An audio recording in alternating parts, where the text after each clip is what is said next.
Part 6. The Sea Serpent.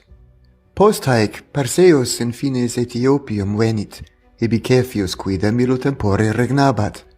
Hic Neptunum maris Deum olim offenderat, Neptunus autem monstrum saevissimum serat. Hoc quotidie mare veniebat, et homines devorabat, ob hancausum pavor animus omnium occupaverat.